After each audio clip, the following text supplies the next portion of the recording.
Welcome to the BAPS Better Living podcast. Thank you for choosing to spend your time with us today.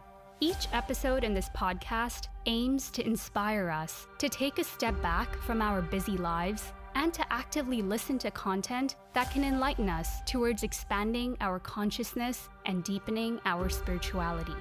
Listen in and let this episode inspire you.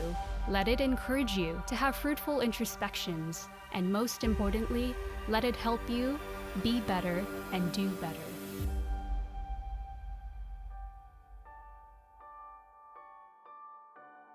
A few months ago, I walked into my art class and received a new project. Its objective was to use oil pastels on a poster-sized paper and create a realistic-looking portrait of a flower from a self-taken picture. 2.5 weeks of class time was allocated to complete this project. The problem was, I had only done 2 petals so far. Forget even getting to the background. I wasn't even close to finishing the flower itself. No matter what I did, it just didn't seem right. Because of this, and the fact that I had never worked with oil pastels before, I soon became a nervous wreck. I was starting to feel the stress and feared I would fail the course. Luckily, my teacher knew my dedication to my work, and she permitted me to take the project home to complete during the long weekend. I felt incredibly grateful, but became even more stressed because I now had an entire art project to complete in addition to 3 assignments from my advanced placement classes. And to top it all off, I also had a debate tournament late Friday night into much of Saturday. There was just too much to do. I knew this was not going to be a fun weekend. By the time Sunday rolled around, I was mentally exhausted. Before I left for the BAPS Swaminarayan Mandir, I gave one last look at the unfinished art project. I felt it taunting me. But something remarkable happened while I was at Mandir. One of the presentations in the youth assembly referred to the following quote that captured my interest. Once you know that it is not possible to alter or avoid a stressful situation, at best, what you can do is to change your attitude towards that situation. As soon as I heard this, it just clicked. On the car ride home, I talked to my parents about this quote and about my unfinished project. They encouraged me to put this quote into practice and look at the project as an opportunity to learn something new and have fun with it. The next day, I awoke with a completely different outlook. Suddenly, I was looking at this unfinished project in a whole new light. Now feeling confident and determined to finish what I started, I went upstairs, laid out all of my materials, and called a friend I knew was also working on the art piece. While we were working, we FaceTimed and showed each other our progress along the way. We encouraged and offered tips to one another.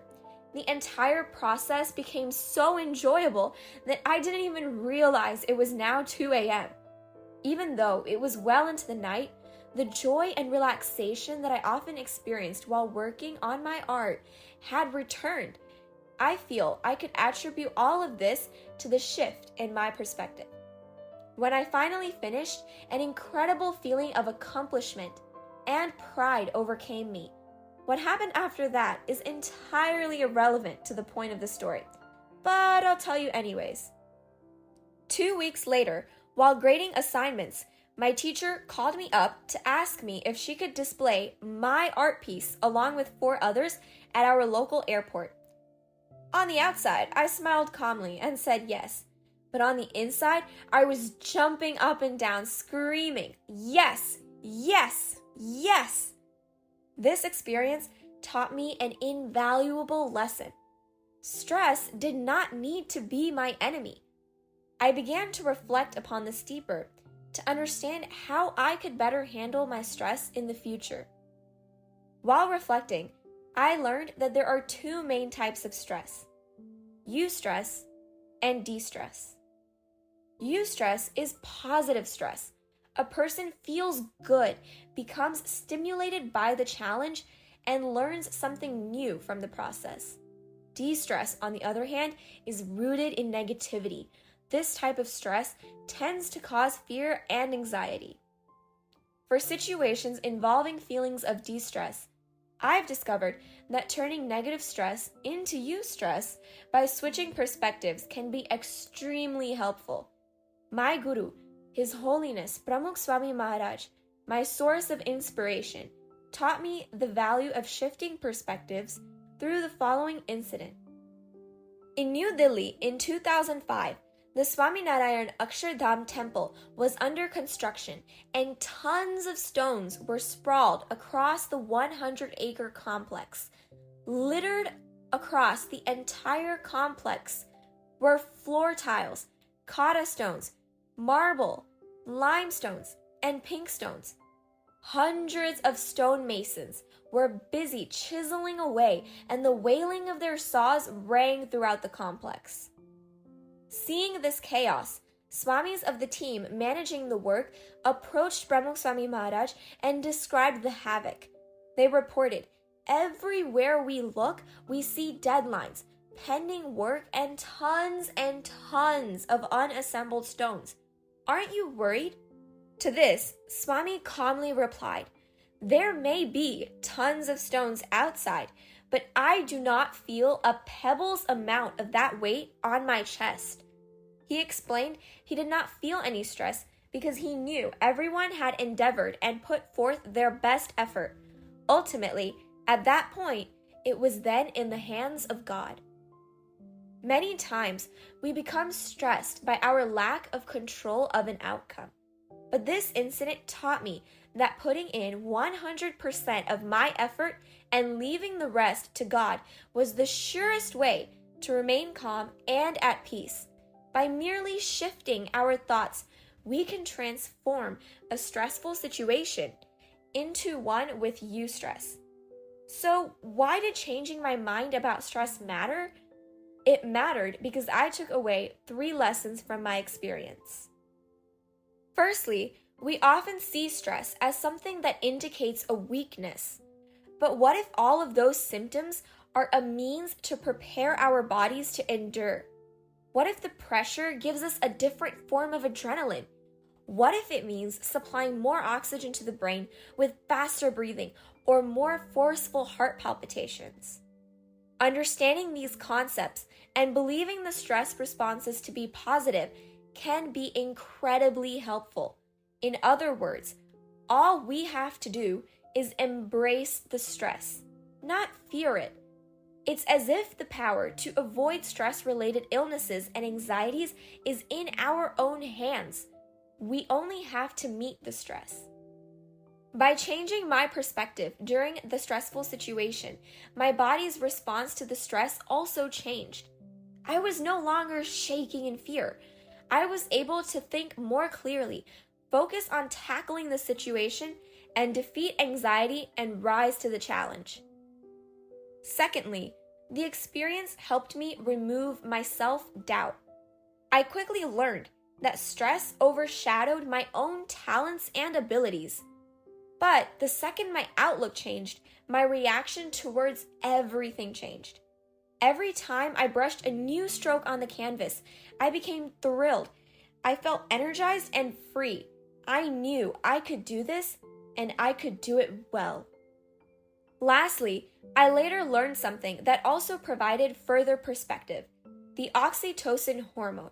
Research has shown that the hormone releases in response to socially connective experiences under stressful conditions. This hormone is part of why people want to be around those who love and support them when they are stressed. It is also the reason many feel fulfilled when aiding and extending kindness towards others. Personally, this appealed to me the most because my stress response became healthier. It made me recover faster knowing that I had support. Seeking advice from my parents and painting late into the night with my friend comforted me and allowed me to trust myself and my skills. Regardless of who we are and where we are in life, we all may experience some degree of stress. Many times, we may try to avoid these situations or respond to them negatively. But that may not necessarily be the right thing to do, or at least I know it hasn't been the right thing for me. Instead, by keeping my guru's words in mind, I do my best with the challenges facing me, and I leave the rest to God. Doing so has taught me to find value in these experiences and maintain a state of calmness. It has allowed me to be more productive and innovative. If I can meet stressful situations believing that they cannot negatively touch me, I can weave more joy, more content, and more courage into my life to get the most fulfillment out of everyday experiences. All I had to do was change my lens, change my perspective, and embrace the stress.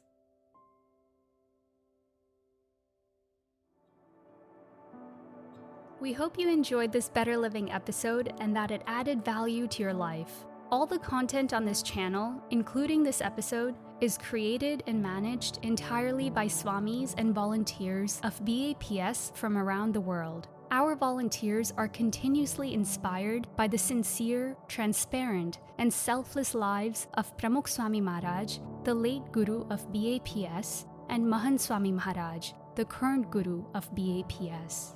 Their character, their teachings, and their service to humanity have inspired millions of people of all backgrounds, faiths, and cultures throughout the world. They have encouraged all, regardless of one's beliefs, to live a mindful, balanced, and harmonious life. The episodes in this Better Living podcast are directly inspired by their teachings. If you enjoyed this episode and would like more content that inspires you to be better and to do better, follow us on Instagram and YouTube by searching for BAPS Better Living. Thanks again for choosing to spend your time with us today.